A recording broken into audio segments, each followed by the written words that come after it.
Today, I want to talk about what the tutors who grow the fastest actually do differently during the quieter periods in their business. And I think it might surprise you because it's not about working harder or filling every hour with tasks, which I have a tendency of doing. But it's actually about being more intentional than that. If you're new here, I'm Samantha McMahon and I work with tutors and education business owners who want to build businesses that are more lucrative and more sustainable. And today I want to get into what those tutors actually do differently and how you can do the same. Okay, so I'm recording this in June, right in the run up to the summer holidays. And if you're listening to this around the time that it comes out, then there's a good chance the quieter period is either just starting or it's just around the corner for you. Now, of course, summer isn't quiet for everybody, for every single tutor, but for a lot of people it is. So I want to say up front that I'm not going to assume that that's the case for everyone. There are plenty of tutors who are really busy all year round. And if that's you, then file this one away for another time. Your quieter moment will come, perhaps, and when it does, then I think this would be useful. And when I talk about quieter periods, I don't just mean summer, I mean any natural dips, like the week after the students take their exams, for instance, and they move on, and when there's a gap when a cohort reaches the end of their journey with you, or maybe around Christmas time. Basically, when the diary is lighter than usual and you suddenly have something that doesn't come around very often, space. And that space is really interesting because it doesn't always feel the way we expect it to feel. I know this feeling well. For the first few years of my tutoring business, I used to brace myself every year around exam season because I knew what was coming. My year 11 students would finish their GCSEs and they'd move on, and then summer would arrive. And with it would come that strange mix of relief because I really needed the break, but also this unease that I think many of you will recognize. The relief is real. The pace eases, you can breathe, you remember what it feels like not to be rushing from one session to the next. But underneath that relief is often something else. It's this kind of uneasy sense that you should be doing something with that time, that you should be productive. And if you don't, you'll be falling behind somehow. And that feeling makes complete sense because things have changed. Students have left. There's this kind of natural transition. And that business that felt really full and busy just a few weeks ago now has gaps in it and it's feeling a bit empty. And that can feel really unsettling, even when you knew it was coming. And, not to mention the financial dip. I used to feel so nervous about it every single year until I decided actually, if I know it's going to come, then I need to prepare for it. Now, when this happens, when this uneasy feeling happens because it's a quieter period and you have these mixed feelings of relief as well, it's often a sign that the business has some fragile spots that the busy periods might have been masking. And so when the diary quietens down, instead of it feeling like an opportunity, it can actually feel like a problem. As I mentioned, I felt that for years. And what I'm about to share is what really changed it for me. It's also what changes it for many of my clients when we have this conversation. Now, there are three things that I see tutors do when things get quieter. None of them are wrong, not exactly, but some of them maybe are more useful than others. The first is to switch off completely. And I want to be clear here. If you have organized your year in a way where you can really switch off financially and logistically, then do it. It's absolutely the right thing to do. Rest matters. You've worked hard and you deserve it. But there is a difference between intentional rest and avoidance as well. And sometimes what looks like switching off might be a way of just not having to sit with the bigger questions about where the business is going. I'm just putting that out there. It may not be the case, or it might be something different that you might be avoiding. But I always find it quite useful to make that distinction. The second is to fill the time with reactive, busy work, tweaking the website, the thing that you didn't find time to do when everything was busy, posting more on social media, refreshing resources or your branding. These things feel really productive. They keep the anxiety at bay, but without a strategic lens behind them, then it's just movement rather than progress. You're just being busy. And the third one, and this one's really relatable, is to finally tackle the to-do list. You know the one, the list of things you've been meaning to do for months but could never find time for during the busy period. Send that email, update that landing page, sort out the admin that's just been sitting in a pile since January. I used to do this a lot. And actually I still do, but I try and do it a bit differently. I try and just choose one or two things. I don't always succeed. And I used to do this when I was a classroom teacher. Every holiday I would arrive with a stack of marking, a list of things to prepare, tasks I've been putting off for weeks, and this promise to myself that I'd put all these resources together so that the next academic year was much easier. And I always totally overestimated what I was able to do, not to mention that the minute we stopped, school, the minute the holiday started, I'd always be ill. So it never quite happened. And I think I've carried that forward almost like a hangover, even though I left the classroom in 2017. I think I'm still carrying that a little bit. So when I did become a tutor, the same mentality continued. The quiet period became the catch up period. And that's not nothing, but it's not the same as using that time with real intention. And using it with real intention is what actually really moves the needle. That's what makes the big difference in your business, in yourself. So, what do these tutors that I've been talking about, what do they do differently? What have I been doing differently? In my experience, it comes down to three things. The first is that they zoom out. So instead of diving straight into the doing, they take time to look at their business from a distance. What has been working? What hasn't been working?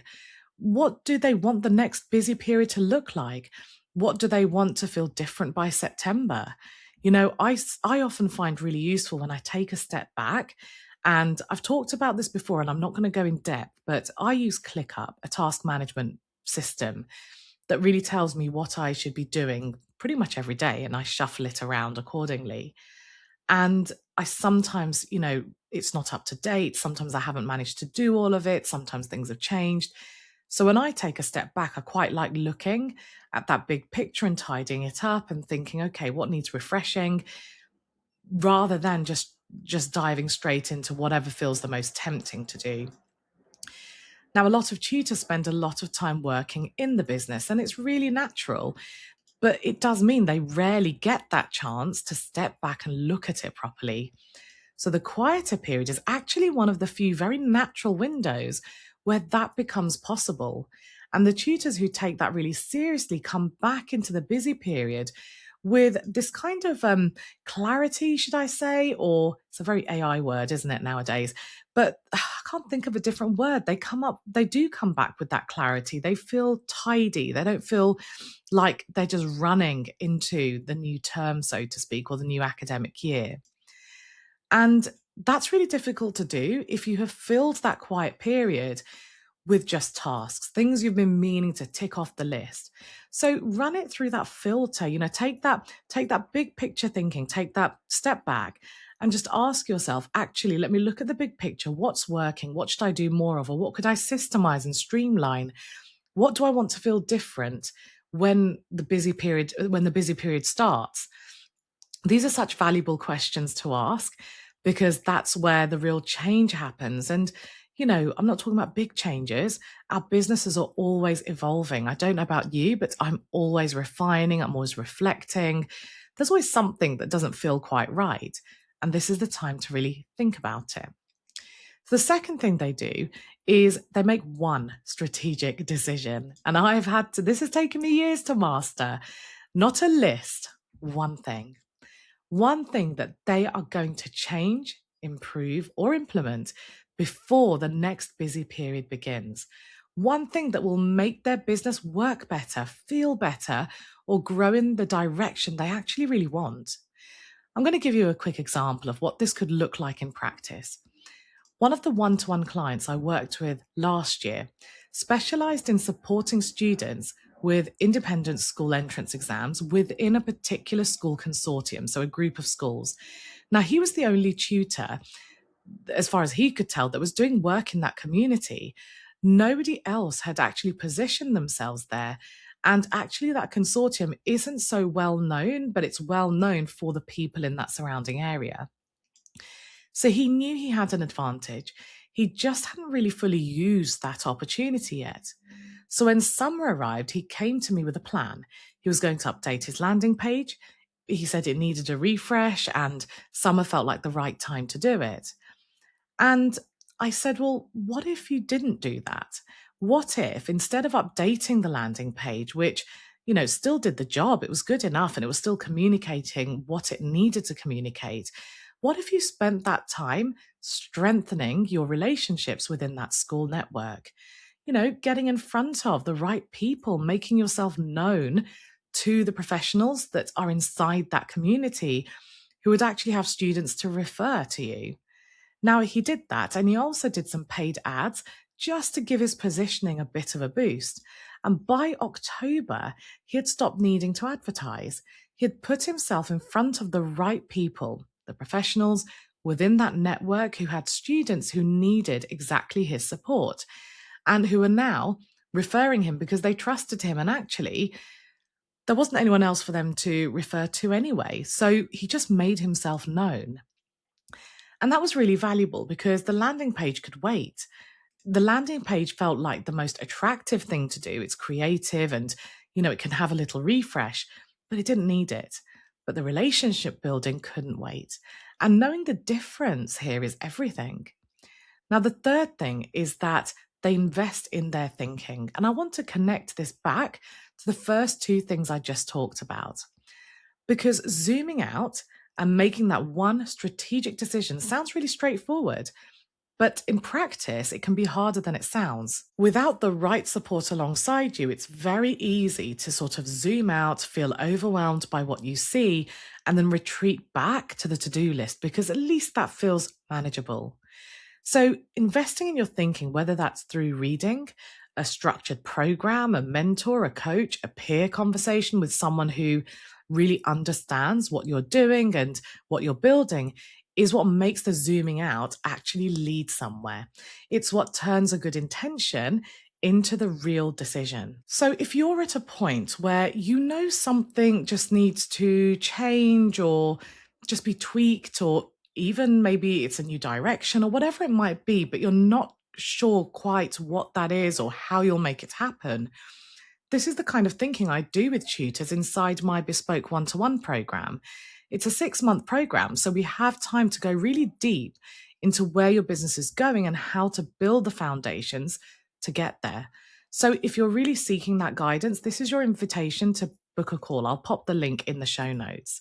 But even if you don't work with me or another mentor or a coach, choosing that one thing, and this is what I do with everyone, I'm really disciplined about it. I don't let people say, these are all the different things I want to do. These are all the different problems I want to solve. We do one thing, because by doing that one thing, it actually gets done and we choose the thing that moves the needle. And you can do that for yourself as well. It just might take a bit longer. You want to bounce ideas around with someone, but there are some really good podcasts or maybe some kind of workbook, or maybe you create a structure for yourself, whatever it may be. Try and invest your time into thinking this through rather than being reactive. So you might think, oh, I know, I've decided that next year I'm going to run some webinars. Well, before you dive into that, think about why, think about what strategic role it could play, think about the timing of those webinars and therefore the topic, think about the structure. Think about if you even need to do webinars or whether something different could work. There are all these different aspects before you just thinking, oh, here's a good idea. I've just seen someone else do that. It looks great. I think it would work for me. And then just diving in. You need to discipline yourself, which I mean, this has taken me years. It really has. And sometimes I still have to stop myself, or my business coach has stopped me. It's taken me years to discipline myself, to not chase after lots of things or start lots of different things, and instead just focus in on one, especially during the quieter periods where you feel like you've got more time, so you can do lots of different things. Don't know about you, but I always overestimate how much I can get done during those periods of time. So I'm going to tell you something really practical that actually it was a small thing, but it changed quite a lot in my business. So for years, at the end of each term, at the end of each academic year, I would contact my existing students and ask whether they wanted lessons over the summer. In fact, thinking about it, I did that for every school holiday. I would just contact them, would you like lessons? And that question, do you want lessons, almost always produced the same answer. They would say, oh, we'll take a break. Thanks, though, for offering. And I understood why. It's a very reasonable answer to a reasonable question. But then I actually changed the language. So instead of asking, would you like some lessons over the summer? I made it invitation only. And actually, I really like that now because it means I get a bit of control over how much of a break I want to take. So I would reach out to a small number of students and I would let them know that they had been hand selected, that they'd been invited, that I had a limited number of spaces, and I would love for them to be a part of it if they were interested. The response was completely different. People wanted to be invited, and it really was an invitation. I got to choose how much I taught and who I worked with during the holidays. So summer stopped being a period that I braced myself for, and instead, I looked forward to it and I felt like I was in more control. Now, I go into the financial side of managing income dips in much more detail in the next episode, I think. Yeah, I think that's the next one I've got coming for you. It's not out yet, obviously, but I'd love for you to be there when it is. So if you haven't already, then if you're watching on YouTube, do subscribe. If you're watching on the podcasting listening platform, then do follow. It's a good moment to do that so you don't miss the next one, which will accompany this episode. So before you dive into the to-do list or switch off or start posting more on social media or, think of all the things you've been meaning to do that you'll do over the next quiet period, I'd really love for you to sit with just one question. It's not a plan, it's not a list, it's just a question. What do I want my business to look like when the next busy period begins? What would feel different? What would feel better? What is the one thing, if it changed, would make the biggest difference to how your business feels to run? I just realized I said it was one question and I've just asked you multiple. Apologies for that. But they're all really interlinked. They enrich the answer to that question. It gives you different prompts. So at this stage, you don't need to answer it immediately. You don't even need to turn it into a plan. Just let the questions sit with you. Because in my experience, the tutors who grow the fastest, and I use the word grow very loosely because growth looks different to different people. For me, this year, growth has looked like actually releasing one of my tuition days and grouping more people together. That's what growth looked like. So I'm not actually increasing my income or increasing my students, but it's growth because I'm working more the way I want to work. That's growth for me. So think about what that means to you. And when I work with people with their version of growth, they actually ask these questions and they plan what they're going to do during the quieter periods. They see it as an opportunity.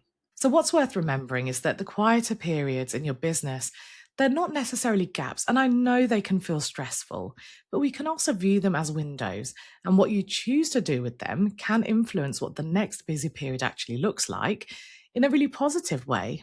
If this episode has got you thinking, the next one is going to pick up where this one leaves off. It's specifically about the income dip that most tutors face at some point in the year. What causes it, how to plan for it, and how to stop it catching you off guard every time it comes around. It's not live yet, but it will be very soon. So subscribe now and you'll be the first to know when it is. Thanks as always for giving me your time, and you'll hear from me on Wednesday.